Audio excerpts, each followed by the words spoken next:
नाही, सातत्याने लोकसभेच्या नंतर झालेल्या विधानसभा निवडणुकांमध्ये 70 ते 80 लाख नावं ही नव्याने समाविष्ट करण्यात आली. सन्माननीय राजसाहेब ठाकरे असतील किंवा महाविकास आघाडीचे विरोधी पक्षाचे सगळे नेते हेच सांगतायत की मोठ्या प्रमाणात दुबार नावं मतदार यादीत आणि मोठ्या प्रमाणात बोगस नावं आहेत.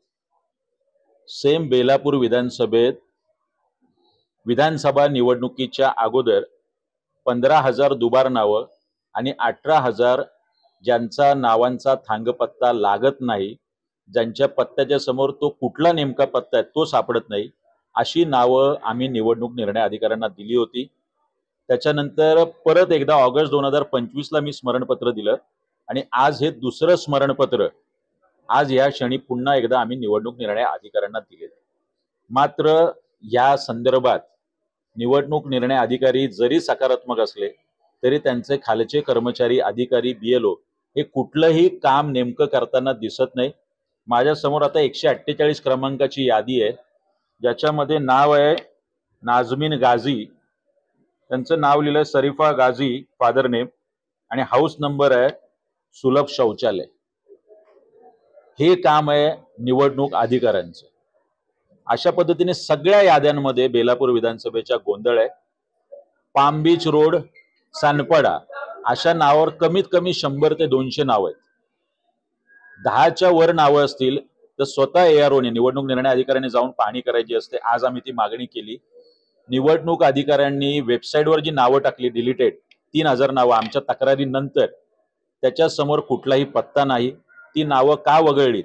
ती स्थलांतरित आहे, मृत आहे. आमच्याकडे दिवाळे गावामध्ये आमचे पदाधिकारी भूषण कोळी 51 मृत व्यक्तींची नावं आतापर्यंत त्यांनी 4 वेळा ऑब्जेक्शन घेतलं.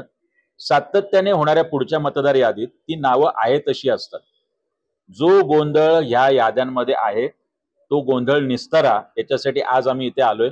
परत एकदा पुढच्या 5 दिवसांनी येणार आहे. जोपर्यंत ह्याचं शुद्धीकरण पूर्ण होत नाही तोपर्यंत महाराष्ट्र नवनिर्माण सेना अशाच पद्धतीने सन्माननीय राजसाहेबांच्या आदेशाने सक्रिय राहील. नाही, मला वाटतं आता आम्ही आणि विरोधी पक्षाने नेमकं बोट कशा पद्धतीने मतदार यादीत घोळ घालून जिंकायचं हे भारतीय जनता पक्ष असेल, शिंदे सेना असेल किंवा अजित पवारांची राष्ट्रवादी असेल, यांच्यावरती नेमकं मरमावर बोट ठेवल्यामुळे आपल्याला सगळे ज्या पद्धतीने आता विखारी बोलायला सुरुवात केली, म्हणजे आम्ही प्रश्न विचारतोय निवडणूक आयोगाला, उत्तर निवडणूक आयोगाचे प्रवक्ते असल्यासारखं भारतीय जनता पक्ष आणि शिंदे सेना देत आहे.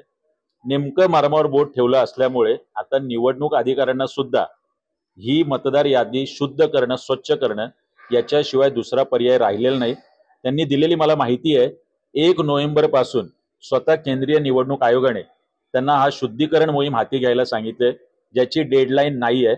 आम्ही त्याच्या अगोदरच बेलापूर विधानसभेत, भविष्यात ऐरोली विधानसभेत सुद्धा अशाच पद्धतीची जी दुबार नावं आहेत त्यांची यादी, ज्या पद्धतीने मृत व्यक्तींची नावं आहेत जी अजूनही डिलीट केलेली नाहीत ती यादी, स्थलांतरित यांची यादी, कारण या नवी मुंबईमध्ये असे अनेक दबंग नगरसेवक आहेत ज्यांनी पश्चिम महाराष्ट्रातले जे मतदार आहेत, आपल्या घरातले नातेवाईक यांची नावं सुद्धा नवी मुंबईत टाकण्यात आलेली आहे मतदार यादीमध्ये.